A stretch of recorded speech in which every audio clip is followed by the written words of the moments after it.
I'm Coach Corey Wayne, and this is my video coaching newsletter. And the topic of this newsletter is going to be why you deserve to be loved unconditionally. I've got an email here from a viewer. Actually, this particular guy, I believed I coached him a few years ago when he first found out about my work and had gone through my book to help him improve his dating game. So it appears he's coming out of a 2-year relationship that he was in. It broke up suddenly because she got pissed off at something that he did. And so I wrote a quote down, and I've had several people ask me lately if they really like it when I write quotes instead of posting other people's quotes, so I'm trying to do a little bit more of that.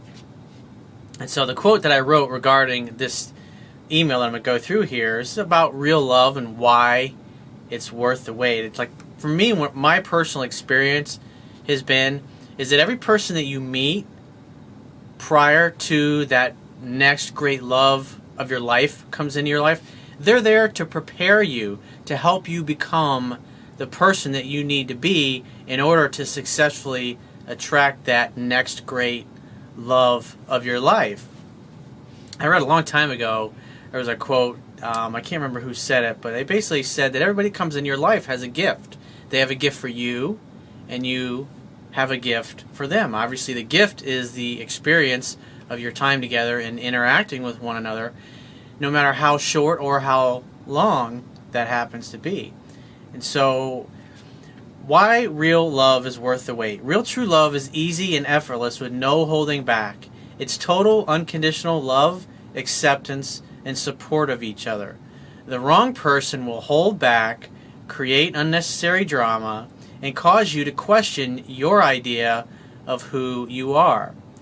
If you can be happy with you, exactly where you are right now in life, you will allow another to come into your life and love you as you are, where you are. If you love and accept yourself unconditionally, you will love and accept another unconditionally. Total self-acceptance leads to unconditional love and acceptance of the one you love, with all of their warts, shortcomings, flaws, and faults. In other words, you're not trying to change them, and they're not trying to change you. The two of you just appreciate one another for the complete person that they are. But all too often in relationships, when we get together with somebody, they don't match or they don't do what we think they should be doing, and the idea of what our perfect image happens to be of that perfect person. So when the other person doesn't meet their expectations or your expectations, what happens? They or we tend to get upset with one another. And in the beginning of a relationship, most people tend to focus on what they like about the other person, and towards the end of it, they tend to focus on things that they don't like. But I found in my own experience, to have an easy life, to have an effortless life, as far as your relationships go, is that the ones worth waiting for, they're worth also doing the work on yourself that you need to do in order to prepare yourself to meet them. You know why? Because they deserve it. They deserve a person like you. They deserve to have you at your best. And you deserve to be at your best so you can attract somebody that is your ideal of what the ultimate woman or the ultimate next great love of your life should be. So let's jump into his email. He says, "Hey Corey, it's been a while since we last spoke, and I've got a question. I've been working hard these past couple of years to read through and put into action your advice on your YouTube presentations. I was in a long-distance relationship for almost 2 years, and about 6 months ago, I moved back to Texas for a variety of reasons, one of them being to be close to this one particular individual." He says, "Overall, things had been going well until recently. I informed my significant other in advance that I had a female friend coming to stay with me for a couple of weeks. This individual had helped me out after I had hip replacement last year back home. She had taken the time off of her work to come and help me out, and I had told her that when she got a chance she should come visit me in Texas, and I would cover her airfare and I would show her the tourist spots. Seems reasonable enough. I've got a few women I've been friends with for over 20 years now, and I love them to death, and we get together and hang out, and we treat each other like family. They're like sisters to me, And I feel that way about it. Even though sometimes we might go 6 months without talking, or even a year sometimes without talking, it's like when we get together, it's as if we were together the day before. That's the beauty of a good friendship. They love you for who you are, and they accept you for who you are, and they don't try to change you, and vice versa. He said, I thought this was a nice way of paying her back for helping me out last year when I was down. She came down and we spent a couple of weeks checking out some of the local eating spots, floating in the river, going to the ocean, and checking out a number of the main tourist spots in Central Texas. Bottom line, though, we are friends. That's totally understandable. I'd be the same way with girls that I'm friends with. I may have never hooked up with them, but they're still friends the same. And because we've been in each other's lives for several decades and watched each other come and go through multiple relationships over that time, that's one of the beauties as you get older in life, is that you have friends and you have people that have been along on this journey with you. And so you get to watch each other age, you get to see each other go through all kinds of ups and downs in their lives, and vice versa. And you're there to support each other and encourage each other to be happy. And it's nice that you got somebody that is a friend like this. Because I've found in life, real true friends, man, that means friends who actually care about you. I'm not talking about the phony friends that you have in your life who hang out with you because of whatever it is that they get from you. Because it's not until you go through a difficult time in your life that you really find out who really cares about you and who's just there for the business contacts or the fun or the connections that they make or whatever that happens to be, or the job that they get from you, whatever it happens to be. So he says, then I got a letter in the mail today from my significant other telling me that I was unfaithful to her and that she was breaking up with me and that she never wanted to hear from me again. Well, it sounds like she was really understanding of the fact that you've been friends with this particular woman all this time.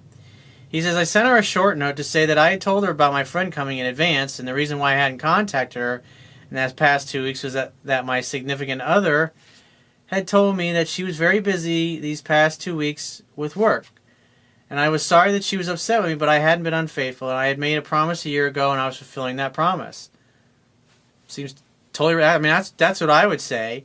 I mean, if you communicated ahead of time and she's still butthurt and been out of shape, maybe you didn't call her as much as you would have liked, but at the end of the day, she's not coming to visit you, or she wasn't this particular time. And when we get later on in the letter, you'll see that, I mean, his girlfriend didn't even come see him when he had a hip replacement. It's like, so how much does she really care about you?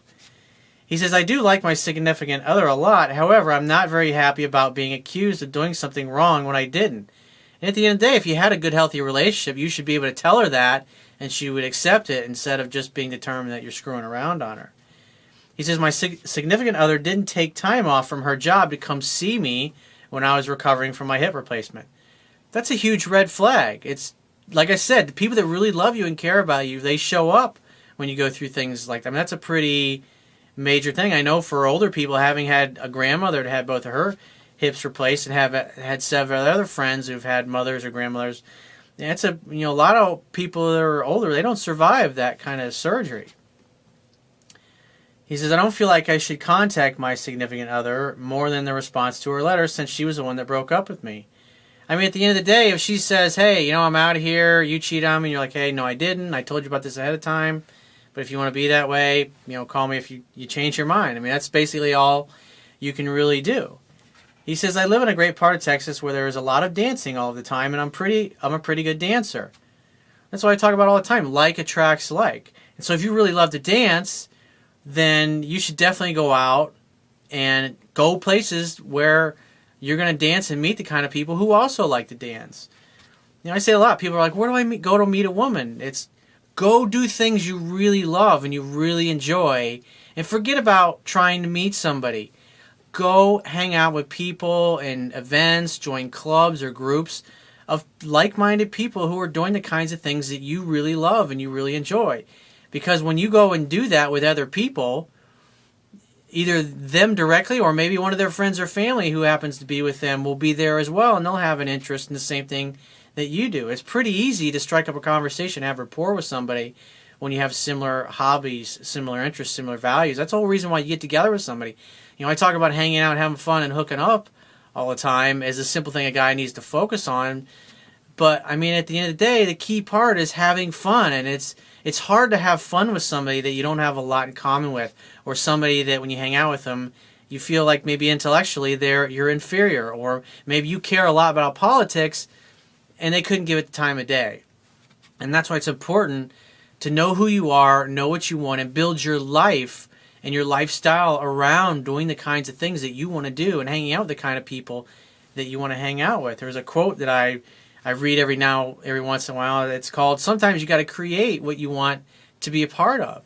And so if you're going through lots of changes in your life, sometimes you're going to have to let old relationships go and friendships go and business partnerships go and coworkers go that you used to hang out with. The people that really care about you will support you and honor you and encourage you to be who you really are. And those that have not learned to love and accept themselves unconditionally yet, they're going to get offended at this, they're going to get offended at that, they're going to constantly have a problem, they're going to be constantly trying to give you reasons why you should stop doing what you're doing and be more like them, in essence, so they don't feel uncomfortable about themselves. He said, originally I had planned on taking my significant other out dancing over the Memorial Day weekend. He says, however, since she told me that she didn't want me to contact her, I don't feel like I should just stay at home. Absolutely, get the fuck out there and live your life, you know. It takes two to make a relationship work, and she's not making it work because of something that she made up in her own mind, and at the end of the day, for whatever reason, she doesn't trust you. And your explanation is not good enough for her. Well, you know, maybe she's got trust issues. If you guys been together for 2 years and she still can't trust you, well, obviously your relationship really wasn't on that solid of ground. He said, I mean, at the end of the day, every woman I've ever been with, it sometimes will get a little jealous, especially of some of the women that I have that are friends that are very attractive. And it just basically comes to reassuring my girlfriend that she's special to me and more special than anybody else. And so usually you might have to address those things. And it's nice and it's sweet when your girlfriend feels a little threatened, because deep down, women have this innate fear of losing their protector, in essence, losing their guy to another woman. But just to say, nah, that's it, you cheated on me, screw you, I don't believe you, I'm dumping you, don't ever contact me again. It's like, great, give me a call if you change your mind, because I didn't cheat on you. But who knows, maybe things weren't that great for a long time and she was just looking for an excuse to break up with you. But like I said, she didn't come visit you when you had your hip replaced. It's like, you know, come on, after 2 years she still doesn't trust you. It's like, it's obviously not all that cracked up to be what you thought it was. So he says, some of my friends think that I'm being pretty insensitive. I should be calling, writing letters, sending emails to my significant other. Absolutely not. I wouldn't, because that's creating unnecessary drama. And some women argue, oh, well, you're not trying to prove that you loved me and that I'm more special than anybody else. It's like, this chick's not giving you the chance. She's just basically stuck her hand up and said, talk to the hand because the face ain't listening. I'm out of here. It takes two to make it work. She ain't making any effort to make it work. So it really doesn't matter at this point. He says, I've always treated this woman very well, and I've often flexed my schedule to fit in her hectic work schedule. I'd walk away and never look back. I mean, you said you want to work it out. She doesn't want to listen to you. At the end of the day, go on about your life. Continue dating new women. If she calls you, make a date to hang out, have fun, and hook up. You shouldn't have to prostrate yourself and continue to apologize. I mean, if you can't explain yourself to someone and have them understand you and love you and trust you, then it really doesn't matter. It's like you can't build a relationship where there is no trust. And if she's not going to trust you because of her own insecurities, then at the end of the day, that's her problem. Find somebody better. There's a lot of red flags in here that you've been ignoring in your relationship, and they're obviously very significant. This tells me that your friend cares more about you than your girlfriend. That's something to think about. So if you'd like to get my help personally, the quickest way to get my help with a challenge that you may be having in your own life in any area that you need help with, go to my website, click the products tab, and just follow the instructions for booking a paid phone coaching session. I'll talk to you soon.